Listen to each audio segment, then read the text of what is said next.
Благодаря ви, господин председател. Господин Петков, по-спокойно, много сте емоционален днес. Да не би да сте употребявали нещо с нощи, за което не знаем. Много така емоционално, патетично от тази трибуна се изказват. Вие говорите за спазване на думата, нали така? Слушам вие 5 минути как говорите за спазване на думата. И аз си припомням преди година и половина, нали щяхте да вкарате Бойко Борисов в затвора. 12 години стигат с ГЕРБ. Трябва да пенсионираме Борисов. Трябва да го вкараме Борисов в затвора. Да ти го арестува Бойко Борисов собственоръчно, нали помниш преди година и половина. И сега ми говориш от трибуната за спазване на дума. Ти сега си в най-унизителната поза да му се молиш на същия този, когато арестува, да продължи да те държи теб на власт.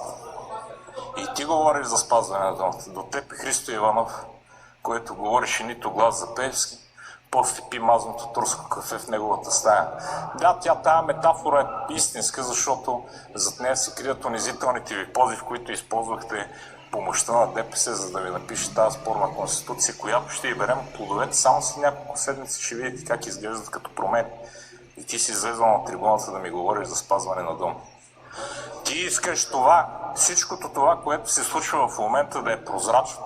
Що гласува да не се излъчва по националната телевизия? Нали искаш всичко да е прозрачно? Или чакаш, пак ще стоиш на диванчето пред кабинета на Борисов да го молиш да ти отвори вратата, да му се помолиш с Асен Василев да останете на власт? Ти си довиждане на следващите избори. И думата харакири вече има ново значение. Харакиро. Благодаря.